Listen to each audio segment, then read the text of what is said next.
I do have one question on childcare issues, Hiro. This is about childcare providers who are earning poverty wages. What do you think of the proposals that the federal government should subsidize childcare workers' wages, for example, to bring them up from the $10.82 level that you cited up to $15 an hour? Are there estimates about what this would cost?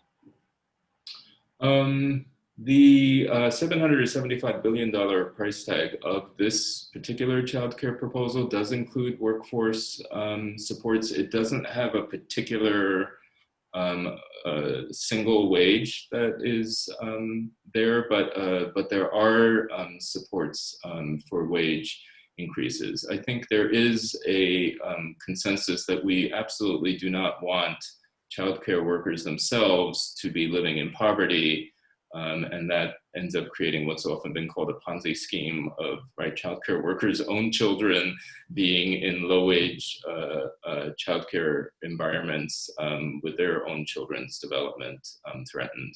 But Anna is also an expert in childcare, so I would love to hear what she thinks about this. I think these kinds of structural conditions are important because they are indirectly linked to children's development through the quality of the interactions of the childcare workers and things like the quality of their training, the stresses that they themselves experience and feel, which come from economic insecurity.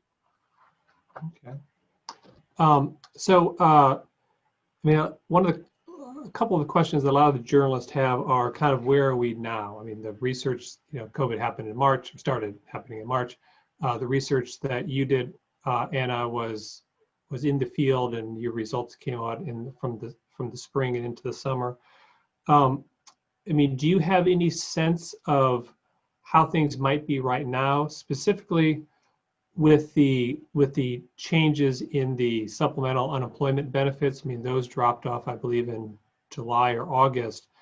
Is there evidence yet about what's going on the family financial level since the stimulus and the $1,200 checks and the unemployment benefits have gone by the wayside?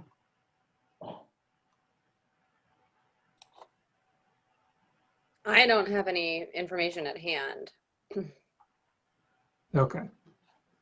There's some ongoing, there's a national repeated survey study, I believe it's a phone study by Phil Fisher at the University of Oregon, which has been, it was initially starting with some weekly surveys. I think they have cut back in terms of frequency, but I believe there's going to be, they did a wave of data collection in August, and they also plan to follow up one of their former national cohorts. So they will be presenting some of their follow-up data soon. So they tend to turn around.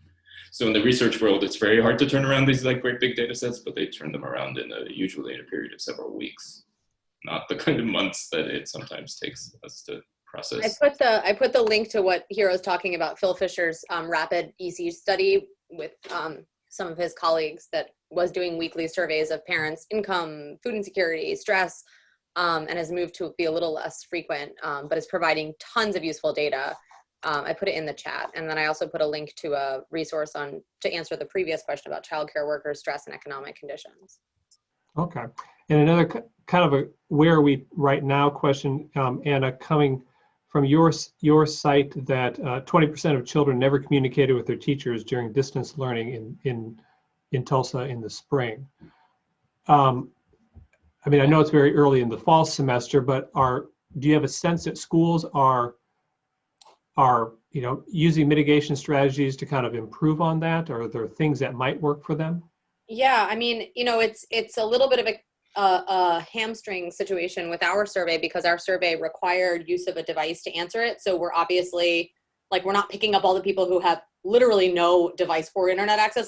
Some parents were using a smartphone and cellular service to answer our survey, and they may have said no to a device available to do online learning, and they may have been in the, they are the 20% who said their child never communicated because they didn't have a dedicated device. So the school district has tried to address that issue by providing Chromebooks, which many school districts are doing, to all children who indicate that they need one, as well as trying some of these, mitigation of no income internet access issue. But it's too early in the fall semester to know like how many kids have logged into Canvas, how often do they stay when they log in. We don't know what device they're using. In some cases, they really still are using a parent's smartphone. And that has a number of issues, not the least of which, if you can't even imagine. We've done some piloting to try to figure out if we can do remote, child assessments with these kids, like give them tests over Zoom to keep up with collecting data on them. And one of the things we figured out in trying to figure that out is that many kids are using parent smartphones, and it's the only internet connected device in the household, and it pops up with text messages and notifications, and you're in the middle of talking to the kid about something, and the sibling comes in and says, it's my turn to use, to do tiny wings on the phone. And so, the idea of a dedicated device that is sufficient for learning at home, I think we are underestimating how many households lack that. So I think we don't know yet for the fall, but my guess is it's not going to be so much better just because of the situation of the households. Yeah, this question has popped into my mind. I know this is much broader than your particular study. Do we have a sense, or are there numbers out there as to what percentage of students right now are 100% online at this point of the fall semester versus a hybrid versus actually in school? Like nationally or in Tulsa? Yeah. Do you have any sense nationally? No, I really don't. My it's like super anecdata. Like we just had a Zoom birthday party for my husband, and we had friends from all over the country who have kids our kids' age, and we have a 4-year-old and an 8-year-old. So we have a pre-K-er and a 3rd grader. And anecdotally, I can tell you from my friends who are in California and different parts of New York and Washington, D.C. and everything in between, it's a third. It's like we've got people who are in person, people who are hybrid, and people who are fully distance. Now, what does that really look like? I don't know. I think it's heavily towards full distance. I think there are many fewer districts that are doing hybrid and fewer than that are doing in person. Okay. So I have a question from Stell Symington, a reporter for Youth Today. This is for Hiro. Which of your policy ideas would be most likely to win over voters in red states as well as blue states? In other words, which would have the greatest likelihood of closing political divides and getting wide support? That's a great question. So just to give a sense, I think the most successful decades-long early childhood policy in the United States has been the Head Start program, which has been historically supported in a variety of partisan contexts and administrations over 55 years or so, right? Since 1965. If we think of the principles of Head Start, it provided comprehensive family support. It provided access to dental care. It provides nutrition. It involves family and community engagement, and it provides an educational experience. So if you think about that, that's a precursor to this idea of community schools. So I would, maybe dare to say that a community schools approach is something that makes a lot of sense to a lot of people right now because of this notion that families, schools are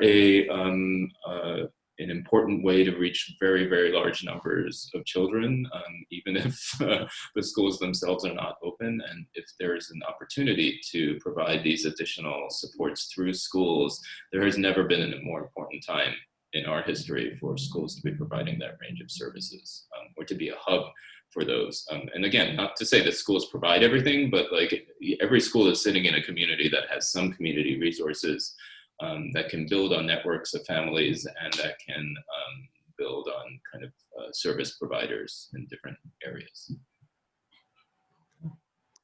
Anna, so your study in Tulsa, you mentioned that this was a progressive policy in a red state. Do you have any thoughts on why that works in Tulsa, in Oklahoma? I mean, I think at this point it's just accepted. Like I think that was kind of a foot in the door in 1998 when the tax was implemented, and you know, there's widespread support for children having educational advantages across the board. Where it gets murkier politically is who's in charge of raising children and childcare.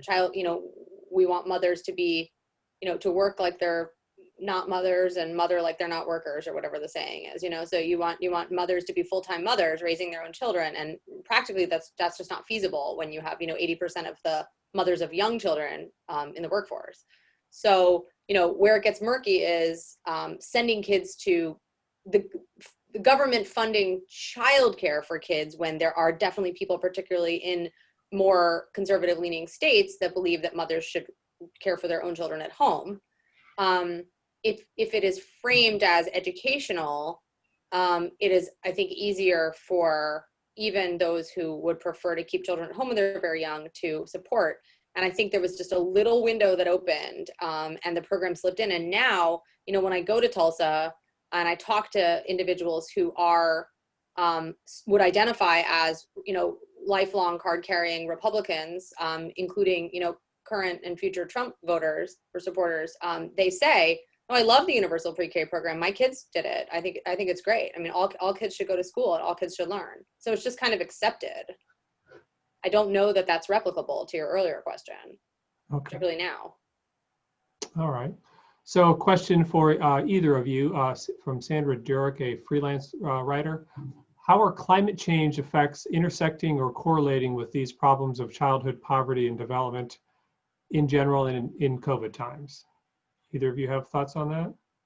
I can say that I think in the kind of more global arena that I do a lot of work in low and middle income countries, there is the understanding, and I think there are a variety of studies in a lot of country contexts, that climate change drives involuntary migration and poverty due to loss of livelihoods. And so it's often, and it's not surprisingly, loss of livelihoods that have something to do with the land, the sea, the water.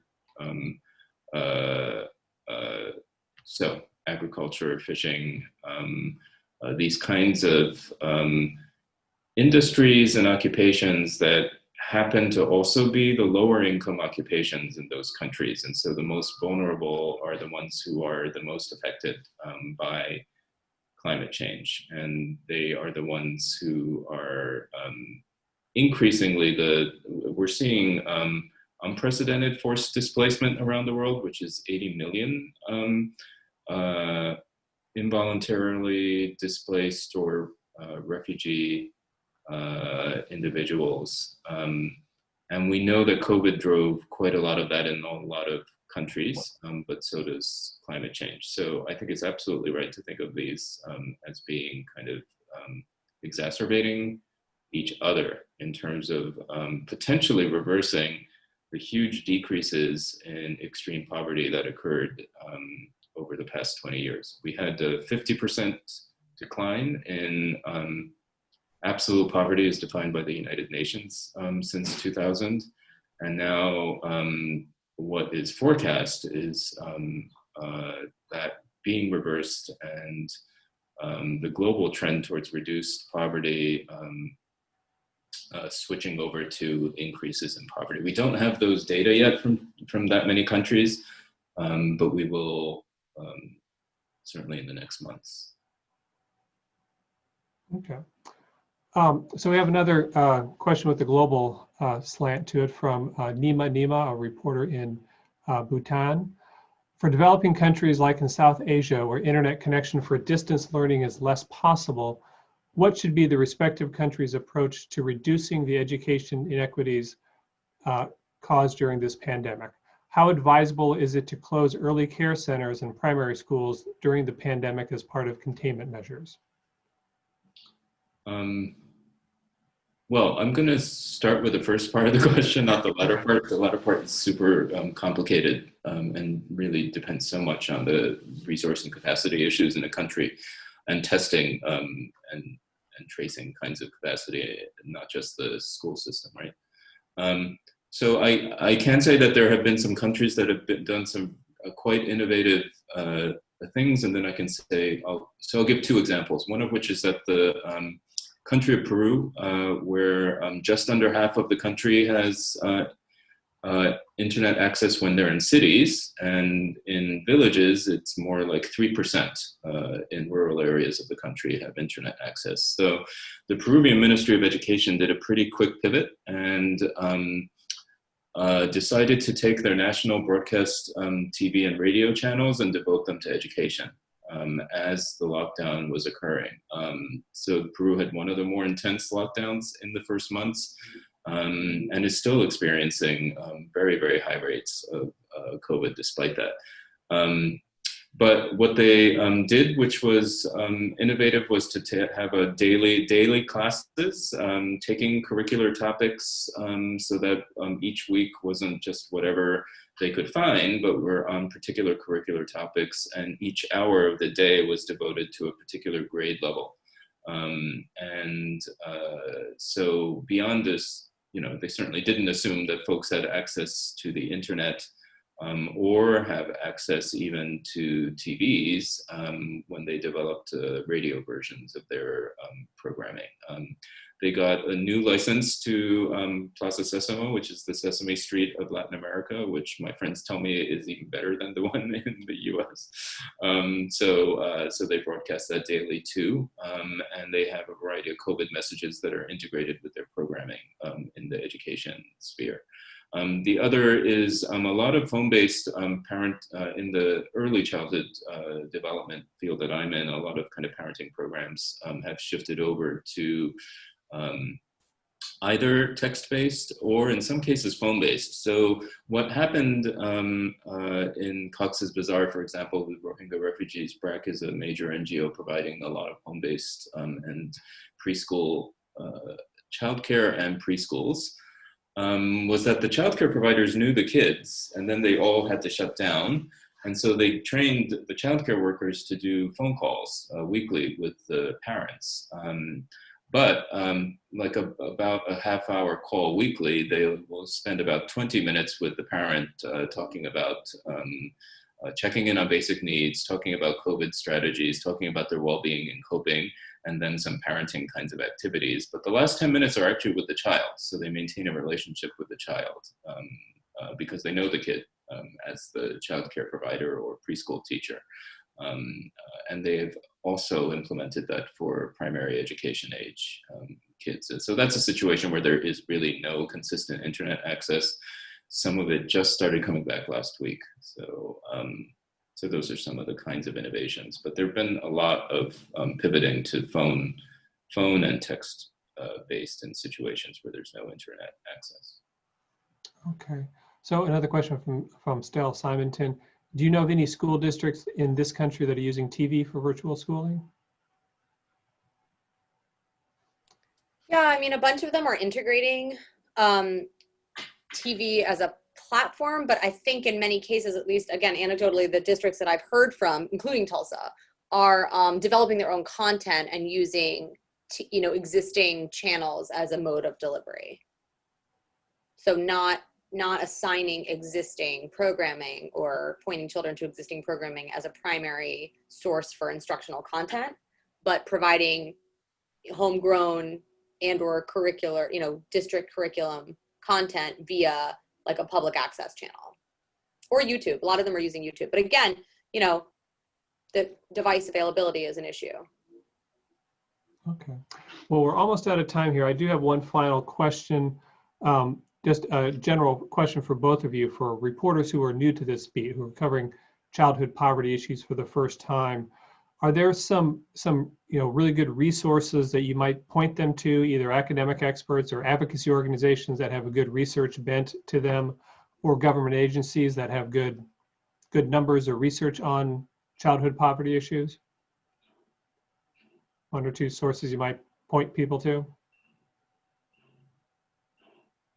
I know you want to go first. I'm sure we have I overlapping. have a but- really loud like leaf blower right outside my office. So I'm trying, if you hear a loud noise, that's what it is. I put a bunch of stuff at the end of my talk. I mean, American Academy of Pediatrics has a lot of really good resources, domestic and international, sources of poverty, effects of poverty. And then they link to, you know, deeper dives on like more of the developmental psychology side, like mediators of those things.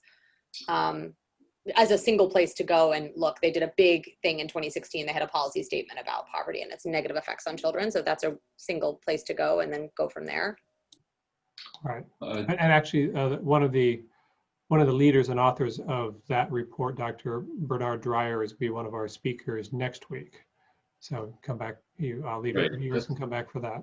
Yeah, that's the National Academy of Sciences report, where they were given the charge of if you could reduce child poverty by 50% in the United States, what's the best package of policies for it? So I do think that's a great resource, because they actually have specific policy plans with costs and all of that kind of thing.